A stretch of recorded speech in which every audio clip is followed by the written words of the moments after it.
Hi, welcome to the DIY Photo Organising podcast. I'm Fiona from Photo Helper. And I'm Chantal from Simply in Order Photo Organising. Imagine you can find any photo at any time at the click of a button. We are here to show you how. So let's get started.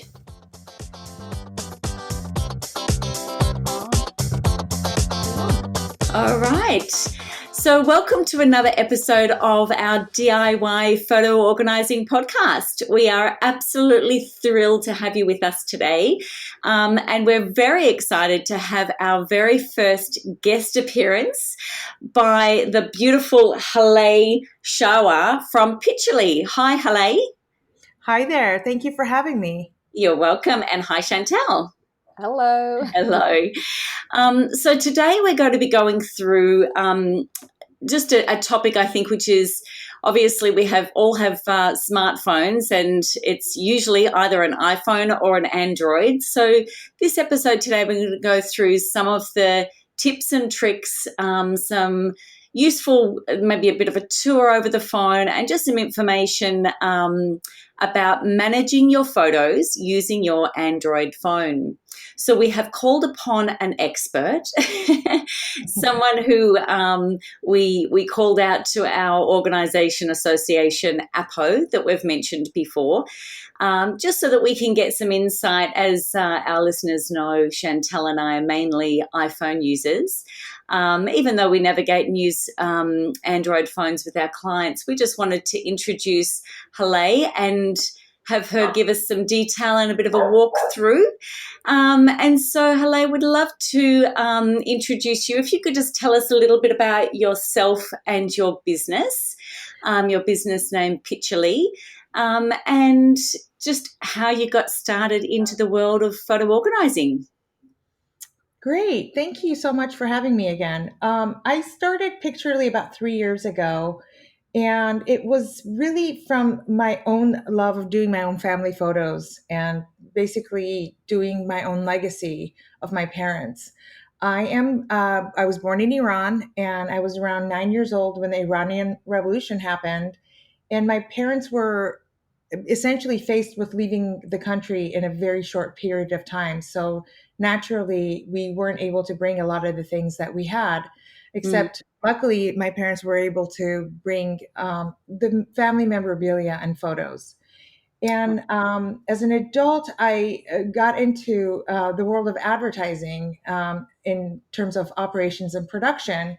And a lot of that had to do with dealing with assets, whether it was photography or video or film. It was mainly just dealing with assets and with the creative department. So marrying the two, my love of family photos and really learning how to deal with assets, it was a natural progression for me to start Picturli. Fantastic. And so what sort of area do you focus on in your business primarily? We actually do everything. We do photo organization. We do the digital as well as the analog. We do all of digitizing, no matter the format. And we also provide curation and metadata. And we highly recommend all of our clients to understand and utilize metadata, because really that's the only way that you'll be able to find all your assets and really keep the information in the file for the future generations. Wonderful. So, Haleh, that's a perfect sort of segue into understanding how people with an Android phone can use the programs that are, inherent on the phone and really make the most of being able to work with their photos. So as far as, with that focus with the metadata and just how to do that, would you be able to just to give our listeners a bit of an overview of what sort of the main feature with the phones, with the Photos app, and just sort of how to navigate around that a little bit, maybe if they're new to it, or even, just a bit of an overview to start with, and maybe throw in a few of your favourite features that that you help people with as far as that photo organising. Yeah, absolutely. Wonderful. So on my particular Android, I have a Pixel 3, which is a Google phone, and I've been on Google Photos since the inception of since its inception, Mm, essentially. mm, And as of today, actually, Google Photos and Google Drive will no longer be synced together. Um, mm, in terms of how does that work, I don't have all the details yet, but my current understanding is that when you take a photo, it goes into Google Photos, which you can access obviously on your phone as well as on a web browser. And up to today, it would push everything to your Google Drive. As of today, they're essentially separating the two drives. So Google Drive will hold all the photos that were previously in there, and then Google Photos will continue to upload from your phone to the Google mm. Photos part of Google's website. So with that in mind, Google Photos in some ways works similarly in terms of they provide a feature that pushes all the assets from your phone to Google Photos on the cloud, Mhm. essentially providing you with more space on your phone. Um, Now, some people like that, and it makes it much more difficult for others, such as photo organizers, to Yep. actually access your photos because there were up to today there were two ways for us to be able to access the photos from our clients who were on Google Photos. One was Google Takeout, and the other one was through the backup in sync. Essentially, it's a program that you download off the web, and it provides you folder access to Google Drive. So we were Oh, able to okay. go into backup and sync, and utilize the client's login in order to be able to access that. So Right. So can yeah, I just ask, is that similar to like you would sync a Dropbox folder to your computer? that's Is right. Yeah. Yeah, So okay. Yeah. yeah. So and I think a lot of our clients have a misconception that a sync is a backup. They believe that Yes. all their photos are backed up. Now with Google, it actually is in a way it is backed up, and I'll explain why. Because when Google when you take a picture with Google Photos and it pushes it to the cloud, it actually takes the high res off of your phone. So if you, for Mhm. example, if you go to 2013 and you're not in a Wi-Fi setting, it gives you an alert that do you really want to download this? Because I Right. have mine set to Wi-Fi. So I know that this particular high res is only in the cloud. Now, if I were to delete that photo, so it's a backup and it's a sync, and Mhm. so because if I were to delete that photo, it would delete it not only on my phone, but it would also delete it in Google Photos. So that's really the same as iCloud works. In a way, yeah, it's in a Yeah. way. So Uh, you have optimized storage on your phone and the original sits in the cloud. yes, that's exactly right. It's the Yeah. optimized storage. That's right. But that's only the case when you've got the paid plan, is that correct? I don't know because I have a Pixel 3 phone and it's a Google phone. I actually get free storage. Oh, of course. Right. Yeah, Yeah. Yeah. because it Yeah. knows the type of photograph it's taken from. Yep. Now I've done several things to my Google Photos app on my desktop or on the browser.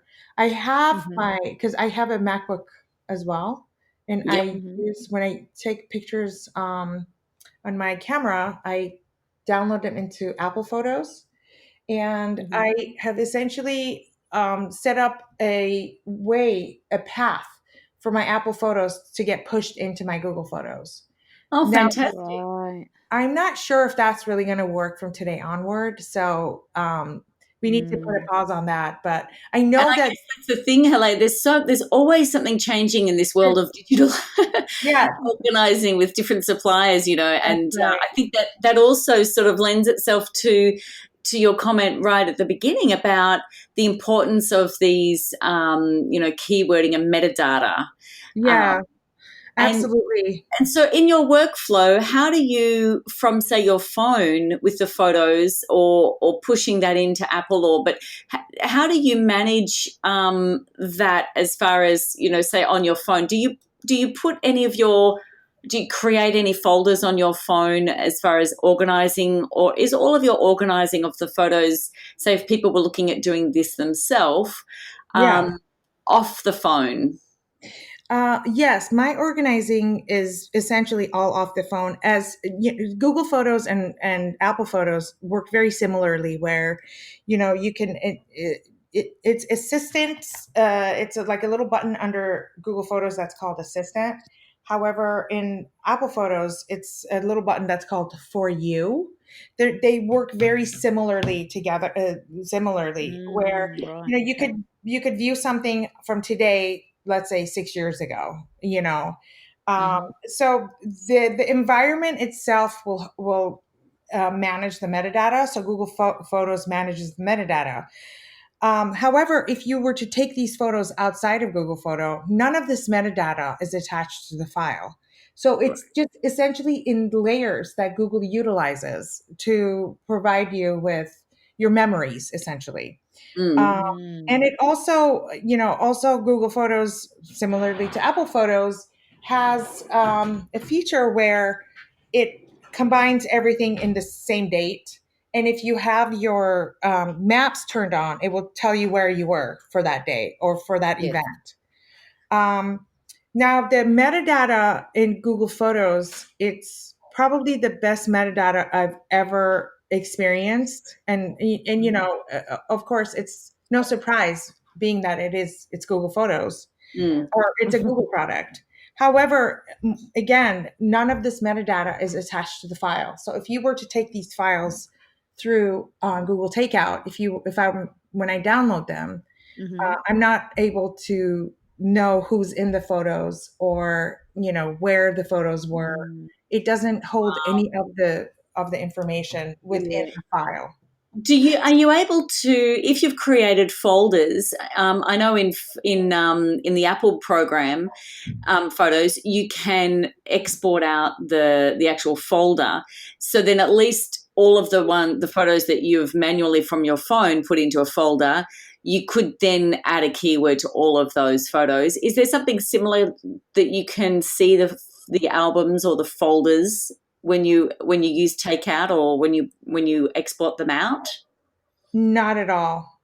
Um, There is a you can add a description in Google Photos. I mean, you could go into a file, into a photo, and hit the three little buttons on the top right and click on info, and you're able to add a description. But again, when you download these photos, the description that you add will not stick to the file itself. Right. Yeah. So, can I ask, you mentioned before that when you've got photos from a different camera, you upload them to Google Photos via your computer. So, what happens if you have added metadata on your computer before you upload it to Google Photos? Will it then stick with the photo when you That- download it again, or is it gone as well? That's an excellent question. In my experience, it has stuck to it. Okay. But I'm not sure if that's the case every time. But Yeah. in my own experience, it has stuck. Yeah. yeah. Mm. Okay. Wonderful. Well, so what would you say, Haleh, would be your sort of favourite features of using the Google Photos on the phone? My absolute favorite feature of Google Photos is the metadata. I mean, it's incredible that if I say grass, it will, within matter of 10 seconds, it will give me, and I have 30,000 photos in there. It will give me Wow. every photo and video of Mhm. Oh, that wow. that has grass in it. If I put in my father's name, it will give me every photo and video with my, even if with photos that where he has not been tagged. It will provide me, even if he's blurry in the background, in it's his profile. I Mm-hmm. I don't know. I mean, it's obviously it's Google's metadata. I mean, they have the best metadata system in the world. Um, but yeah, so that's my favorite feature. In terms of, it's really simple to do an album, and Mm. similarly very simple to do a shared album. In fact, it provides you with suggestions, because after a certain period of time, it knows who's in your photos. I mean, that's the wonderful and the scary thing about it. Um, but it will say, "Hey, do you want to send these photos to so and so?" It gives you Yes. that sort of assistance. And then it allows you to actually edit the photo in different programs. So if I Ah, click on a Okay. photo and I want to say sort of edit in, it brings up every type of all the programs that I've downloaded onto my phone. And it's like, yes. so which one of these do you want to edit it in? So it doesn't really necessarily want to hold it in Google Photos. Google Photos itself has great filters, and you can edit and, change the size Yeah. and all that stuff.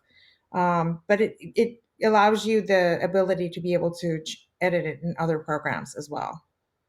Okay. Fantastic. So, um, I don't know how much you have looked into our podcast, but you might know that we have talked to our listeners a lot about the 5 golden rules that we've come up, and one of them is to create a photo hub. Um, and we always recommend, have that photo hub on your computer or on an external hard drive attached to it. Don't keep your master file, so to speak, in the cloud, because you don't have control over the cloud 100%. That's right. So with what you do in Google Photos, so where do you personally keep your hub? I'm just assuming that it's not in the cloud. You have all your photos somewhere else. Is that correct? Yeah, I have my photos. Being a photo manager for Mm. families Mm-hmm. and businesses, um, I have the pleasure and the headache of actually having my photos in Apple Photos, Google Photos, Dropbox, Google Drive, and you name it. And of course, external hard drives. Yeah. So I have multiple copies of everything. I do have a clean copy of my entire collection, um, Yes. downloaded and on an external hard drive. Yeah. And that's also backed up.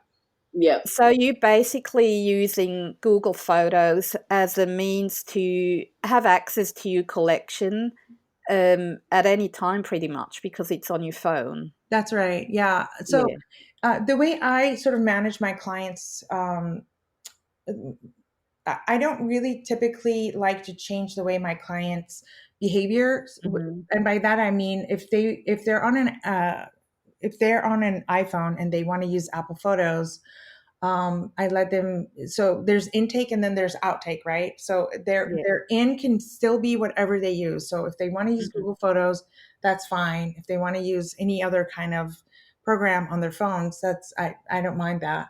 But we always take Mm. that out of that environment, because you first of all, you want those photos to be safe, and you want to make sure you have the highest res possible of those Yes. photos.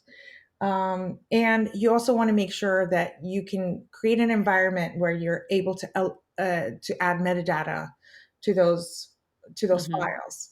Yep. So my intake is my Google Photos, and if I'm shooting with a camera, my intake is Apple Photos. But then they all end up in the same place. Yes. Okay. Yeah, Right. Yes. Okay.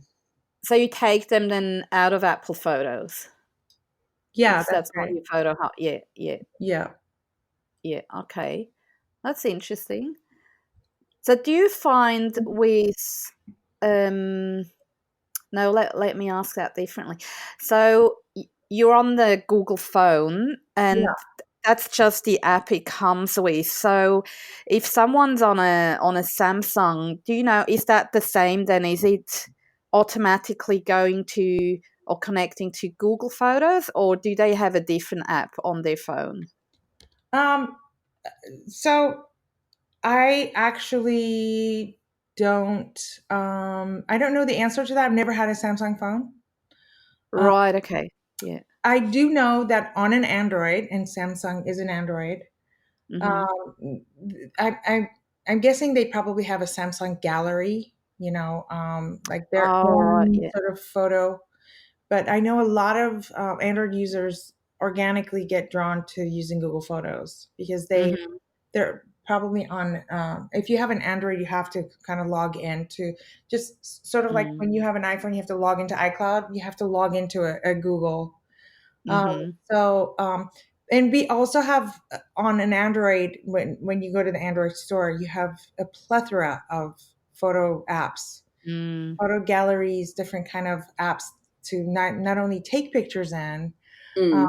that would allow you, white balance access to the phone. I mean, you could really use these phones. I mean, particularly my phone, you could really use it almost on a professional level. Um, I Yeah. mean, especially if you have a different type of camera app. Yeah. So, Haleh, what would you say if you've got, say, a new person that has either just met you and they know that you're in the industry of helping people manage and organise their photos, and they sort of say, "Look, I'm going to have a go at it myself, and I'm in a mess, and I don't know where to start." What would you say? I mean, obviously, we're looking at Android phones, but just sort of in general, what would you say are some of maybe the top tips that you would be able to give someone if they're wanting to manage and save their photos on their own and sort of have a go at really doing this themselves? I my biggest recommendation for anyone who uses their phone as a camera and uses their phone to manage their photos is, in terms of taking pictures, is to make sure your camera head is clean. Our phones are against our faces, they're in our purses, our fingers are all over it naturally. So many, I get so many client photos where they're so fuzzy. And really, all it takes is just whatever you're wearing and just rub the camera head before you take a picture. So Yeah. that's my biggest advice to anyone that's actually utilizing their phone as a camera.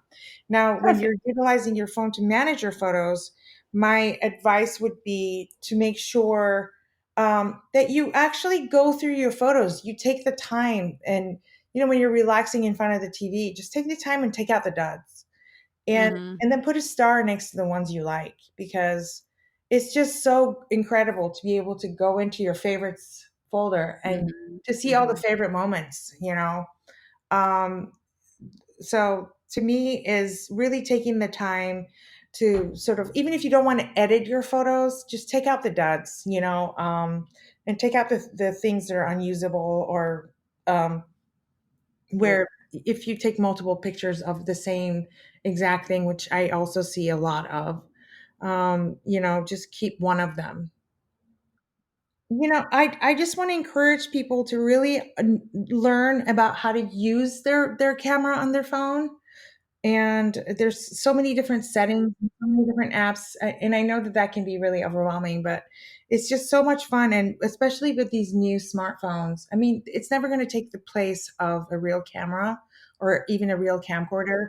But my camera, for example, can shoot 4K, which is incredibly high res, and I can put it on my 65-inch television and it will not even be a little bit blurry.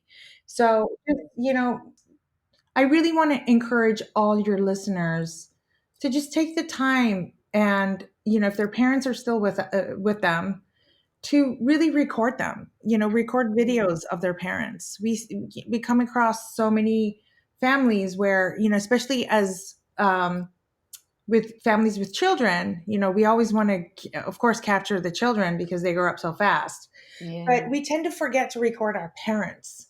Mm. And we have wonderful devices right now available to us. I mean, my camera records in 4K, which is an incredible amount of information in a little video. Yeah. Now you don't need to even do that, but if you do, then it's even a better resolution for the generation to Yeah. come, in order It's a for them. really good point. Yeah. Yeah, yeah. I think that does get forgotten quite a lot. Mm.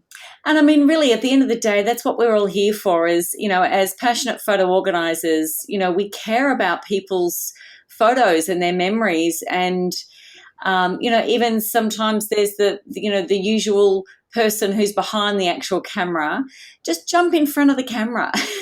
Yeah, that's right. That's and, right. and it's true because, there's usually someone that sort of holds the camera and takes gets those snaps. But just, they're precious, precious memories. And I think as photo organisers, we see so many times, the heartache when someone's, lost their photos, or just the thought that they've lost them. It's devastating because yeah, it's devastating. It's their life. These memories are just precious. Yeah, absolutely. Yeah. That's absolutely right. Well, wonderful. Thank you so much for joining us. We're just thrilled. And look, you've just given us some great insight into some of the different workflows that you do and just how to navigate around the Android, some of those options, and your useful insights just for even cleaning the camera head. That's such an obvious one, but Yes. it's so good to tell people because, we see the blurry ones on the other side, don't we? Yes. That's true. Well, thank you once again. And please, if you'd love to learn a little bit more about Haleh and her lovely business, just head over to her website. It's Picturli, Picturli.com. And so then you can learn a little bit about her and her wonderful business there. So thank you again for joining us and for Thank you so much for having me. Yeah, it's been a real Thanks pleasure. so much. Thanks, ladies. Wonderful. Thank you. All right. Bye-bye. Bye.